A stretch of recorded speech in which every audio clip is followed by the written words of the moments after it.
1340 96.5 KVGC. On the phone, we've got, nope, not David Cohen. We've got the real deal this time. We've got Douglas Viviani of Everything Old is New Again. I still kind of smart every time I say, it's like trying to say the Yankees. It's hard to say the Yankees.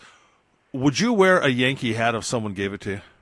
I love the Yankees. Oh, you do? Oh, I'm talking to the wrong guy. Easy for me to say Yankees. Oh, I'm talking to the wrong guy. Oh, okay. Well, it's the thing is, Everything Old is New Again is in the same vein as what you're saying, because we're the towering force in radio that everyone is envious of. Is that what you mean? That's right, exactly. Over Easter, my son Joe brought a couple of guys home from school that weren't able to go home because one of them's from New Jersey. How about that? And so, long story short, I was saying, so what's your team? Mets. What's your football team? Root for the Giants. Really like the Jets. So I said, how about New England? Never. How about the Yankees? Never. So there's a Mets guy and a Giants, sorta, but Jets. So Mets and Jets fan from Jersey. There's a lot of those poor guys walking around New York. Those are the ones that you see on TV with the long faces and the miserable attitudes. And he said, don't call it New Jersey. It's Jersey. Oh, really? Is that right? Yeah, I said that must be a millennial thing. They're into their symbols and shortening. I guess it's okay. What would we do with New York? We just call us New York? Is that what it is? Hey, how about Mexico instead of New Mexico? There you go. There you go. Well, no, we call it California now. Oh, sorry about that. Well, the Mexicans still call it Mexico, though. I think exactly. That's a whole other story. Exactly. So I worked for Univision for a brief period of time. I was working at a station that was sold, and there was a transition. So worked with Univision. Great people. In fact, I think they're actually. I think their headquarters are in Darien, Connecticut, on the East Coast. Interesting. Didn't know that. It's the largest, Hispanic broadcast network. And anyway, the guys I was working with would always joke, we're not taking over, we're just taking it back. Exactly. Hey, at some point we're going to say, go ahead, take it, the way things are going. I don't know, I'm just kidding around. But Bingo. So we had a visit with David last week, rather, and I don't know, did you hear did we? Yeah, that was the question. Did you hear the segment? I don't know what got into it. I did hear it. It didn't sound like the guy I know. No, I mean, I was surprised. He stayed in the, I didn't know, it sounded like it sounded like I was talking to the depressed son of Captain Balzac and Fondue guy. I couldn't tell who. No, really. I put them together. And but so I talked to him about it, and then after we were off the air, I said, David, what I wanted people to get to meet you and get to know you and your personality. And he said, Jim, I'm sorry, but Angelica and Leo came to me before the show and offered, they bribed me with their Easter candy if I wouldn't, overshadow their dad. They were afraid of you losing your position with Everything Old is New Again, even though the broadcast booth is in your basement. So, but here's the problem: they paid him more than we do. So the bribe, I guess the bribe worked. I don't know that either that or sometimes you go. I don't know. You go for a persona or a joke. Sometimes you do. Well, I just want to say something, folks, and I want you to verify this. Those are not guest voice impersonators on the show. Those are the real deal. You really do have Alan Alda, Peter Weller, all those guys are on the show. Yes. The list goes on, and wait till you see the upcoming list. I work hard to get these guests. I send out a lot of notations and the words. Matter of fact, if you notice the last week and a couple of weeks before, and you're going to see for the next probably 10 weeks, maybe 8 out of the next 10 weeks, which is unusual for us, we're going to have guests. And I would say what happened is when I mail out and call people, I like anybody, you usually get a small percentage of yeses. But recently, and I have a theory, but I don't know, but recently I'm getting like 90% yeses now to coming on the show. So, so I didn't say no to these people, but what I'm saying is you'll see like a plethora of guests now because I've asked so many at once, expecting some no's, I've been getting yeses. So, yeah, it's been very hard to get guests in the beginning, of course. And now, since we've got such a long list, you can go to the website and see of guests, and every one of them is real, of course. And you'll see that, I guess, word's getting out because we're getting our guests also are saying, hey, we had a fun time. I'm going to tell other people about this. The publicists are telling about it. And so I'm thinking that's what's happening. So I have to be a little more careful because I like the interviews, but I don't want it to be an interview show 100%. But you're going to see that over the next probably, 8 to 10 weeks. You're going to see a lot of interviews, which are great. But I like to mix it up. I like to have one and then, 2 or 3 episodes of our regular show and so forth. But anyway, yeah, they're all guests. They're all hard-fought, guests that are there. No impersonations, and except for the silly ones that you definitely know of impersonations. Douglas, is there any one guest that you have sent requests constantly, and you have never heard back from them? They've just ghosted you, just don't even... There's a number of them. One that comes to mind that really I don't understand why I'm not getting a response is Billy Mooney from Lost in Space, who played the little boy. Yeah. He's got music that he promotes. He wrote a sequel to, or an updated story to Lost in Space. I have been in communication directly with him, talking and so forth, but he's pretty averse to, and I figured I said we will promote like we had to do with some others. They have a project that they want to promote. Yeah. So we'll spend some time promoting that for sure. Like Alan Alda, the book, and Burt Ward, his dog food and so forth. Dog food, yeah. But I said we'll promote your new album, which he's promoting right now on Facebook, and I can't get a response. It's strange because I would think that would be a perfect guest. You know what I mean? Like how much? I'm not putting him down, but how much publicity does he get on like the Tonight Show and stuff? Anyone filed restraining orders against you? Well, David laughed because Chris Difford, we got from Squeeze, and then he's coming back with Squeeze to the United States, I believe, in September, October, and I'm sorry, the summertime. And when after we had him, he asked us, are there any venue around the States that you think we should play in or come play in, especially in New York? So I responded. I sent him like 8 different places that are great on Long Island, New York City to play in. And then I asked him, for backstage passes and all this stuff. So I didn't harass him, but he was very friendly, again, one-on-one. So I sent David some of those, and he's like, maybe back off just a little bit. So. Great. Well, what do you think about Gotham coming to an end? One of our favorite shows. I thought it was interesting. We did a 10-year jump, right, at the last episode. Yeah.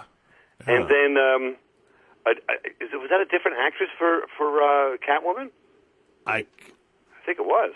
Douglas, don't ruin it for me because I haven't watched it yet. Okay. So I will just say this then. I thought it was a 14-year jump. Right in the beginning it shows you 10. I don't want to say anything else. I'll say right in the beginning it says 10 years later, 10-year jump, or was it on the information? How you pull up and it says what's the show about? It said 10-year jump. So somewhere in there, I forget what it was. Well, let me know. I won't tell you. Yeah. Do we get to see the cowl and cape? It ends pretty much the way Smallville, if you ever saw that, ends. Okay. Ended. Okay. Does that make any sense? Yeah. Okay, so I don't want to, let it on a little bit more. It's a little bit of a hint, but I loved it. I thought it was great. I thought it was very well written. The show is always well written. I think that's one of those shows that just, I think lost audience or didn't garner audience because it wasn't on one of these pay services because it was cutting edge for regular television. It was violent. It had a different take on things. It was dark. But it was so well written. It was great, that's another one. All of the people in that show, including the showrunner and the creator of the show, this guy Bruno, Kevin Bruno, I forget his first name, but I harassed year after year, and they never responded to me. which was very strange to me. What, do you ever see commercials for that show? Do you ever see those people on any of the Tonight shows or whatever? No. I've never seen anybody promoting that show ever. And that, I think, is a huge mistake. And why wouldn't they at least respond? But apparently didn't respond to anyone, because no one on that show has ever, and I watch a lot of this stuff, the daytime, the nighttime, they've never been around promoting that show. I want to tell you a story. So I on Thursday night, we were invited to attend a awards ceremony at the University of Pacific, where my son goes, in the communications department. And there were, graduate students, undergrads, so forth. And one of the graduate students that is working towards her doctorate, she was honored as, being one of the top graduate students. She's working, she's a TA and teaches some classes. You know how they allow people to do that? Right. Aren't real. Well, so her doctoral thesis, they announced on Thursday night, was and let me see if I can get it right. I'll just paraphrase it. How poison ivy changed due to her communication ability and her use of the spoken language. That was, and she's going to get her doctorate, and it was accepted. And I'm talking about Poison Ivy, the character from DC Comics. That's amazing. Yeah. Because it's so mainstream now, I mean, think about it. All the movies and everything we've seen in entertainment, and of course the comic books for the longest time, is now mainstream. And to do a doctorate, from what I understand, and I'm way on the outside looking in on that, but I believe you have to have an original topic, right, that you write about. And think about how many topics or dissertations there have been for people to get their doctorate. It must be hard to come up with topics, although that does sound very interesting. My doctoral thesis was rattlesnake, friends or foe. Never got accepted, so I just dropped it. Never. Hey, speaking of dropping and all this stuff, I want to show my age now, okay? And show my total, I don't want to say disregard, because I don't understand. I've never been, and I think I've mentioned it on this show before, been a DC guy all my life, never a Marvel guy. I watched Spider-Man. I went to one Spider-Man movie, I think. Just not a Marvel guy. And now everybody has been talking. Was it Thursday? Was it Wednesday night or Thursday night when these tickets go on sale for this Avengers show? Yes. They were lined up in our little local theater here. They sold 90 tickets in the first 5 minutes or so. I mean, it was what? To see this pre-sale is right now $300 million already. What is the Avengers Endgame? What is it? Well, it's the culmination of 22 films over the past 11 years in they call it the Marvel Cinematic Universe. And it's now the culmination. It's the not the sequel, I guess you call it the sequel to the last movie, which was Avengers Infinity War. If you haven't seen the movie, I'm not going to ruin it, but there was a cliffhanger ending to that. And so as a result, this movie now provides an ending to all of that saga and provides something totally different than hasn't ever been seen in movies before. It ties in all of these characters. Now, it's 22 movies, but there are, three Iron Men, so it's not 22 characters per se. But there's a number of characters per movie. So you're going to see probably 20 characters that you know on the screen, and their story arcs from the other individual movies and who they are and what they've been doing all tie into this movie. And within this movie, they have a story arc themselves. The characters change or go through things. So it's 3 hours long, and it's not, all action. It's not all action. Probably 2.5, maybe 2 hours and 15 of the 3 hours is a real drama and not goofy drama, like real significant, what's going on here, what are you doing, what kind of life you're living, how are we going to solve this problem together, are we going to work together? A lot of issues that, actually would really apply to our divided society now even. And I think you just cannot underestimate the effect of what's going to happen with this movie and movie making in general, because it's going to make, the last one already made billions. Now the new one's going to make billions and billions. So of course Hollywood's going to take notice and say, can we do this again? Can we create some other set of characters, individual characters, and then culminate it in something like this that completes the story? I don't know if I don't want to give anything away, so I don't want to say too much, but it's totally different movie making for the positive. I've not seen one bad review. Have you? Will you take Angelica and Leo to see this movie? We cannot wait to go see it this weekend. Okay. And I will give let me ask you this. Is Deadpool, is he a Marvel character? He is, and okay, he does make a cameo in this movie. I have seen Deadpool and laughed my behind off. It was a great movie. He's a different character because he's more of a comedy. But he's in it. Ant-Man's in it with Paul Rudd. You familiar with him? Yeah, I was watching. Did you ever watch the Graham Norton show? Yes. Graham Norton had Thor and Ant-Man on last week. Okay. And they were talking about, this is the end, and they couldn't say what was going on, and everybody kept trying to ask them, kept trying to trick them into saying things, and they could only say certain things about the movie. But They were talking about Thor has actually taken a couple of his hammers from the movies, and they were asking Paul Rudd, have you ever taken anything? He goes, well, I've asked them if I could take my suit, and I begged them, and finally I just put it on underneath my clothes and walked out one day. Not bad. I'll tell you, it's the thing is with this movie, it's so seminal that you please, if you see it, they're telling you it's one of these, like, I don't know if you remember Dial M for Murder back in the 50s. Mm-hmm. The advertisement was, the ending is such a big surprise. Do not tell your friends the ending of this movie. And that's really, you'll ruin it for somebody if you tell them there's supposedly a lot of, highs and lows in this movie and a lot of unexpected things. Medical personnel will be standing by in the lobby. Exactly. Hey, what about this week's show?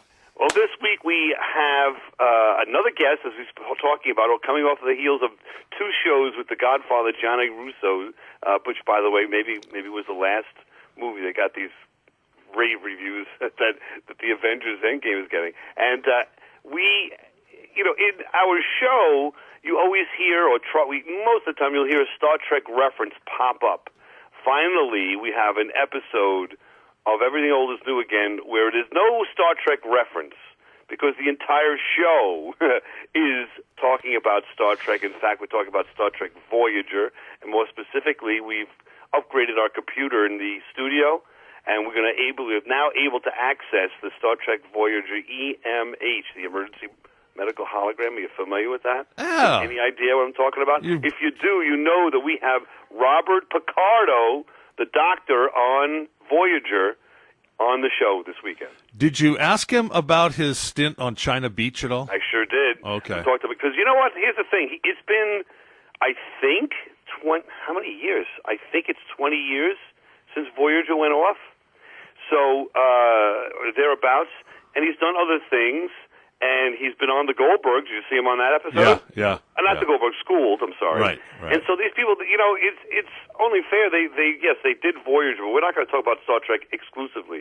We definitely talk about China Beach. We talk about the new things he's doing now. We talk about Schooled and Goldbergs. We talk about a lot of interesting stuff. He's a pretty interesting character. He's one of these Peter Wellian kind of guys, in that you ask a question and he doesn't get back to me for another 5 minutes. You'll hear a 5-minute answer. But very interesting, a good guy. So I think it's going to be a great time. Even if you don't know who he is, it doesn't matter. You're gonna know at the end of the episode. You'll remember. He's been in so many things. Golden Girls. He started out with Telly Savalas and Kojak. I mean, we talk about a lot of stars that he was learned things with along the way. He was on Broadway with Jack Lemmon. Wow. So he's got a lot of, he ran into along his career a lot of people. So he was able to put on his little hologram The thing they had to wear on his the emitter, yes. Yeah, on his shoulder, so he could. Yes. We did it by telephone. So Oh, I don't know okay. where he was, Okay, that's good. Actually, he was in New York City because he's in a play now in New York City.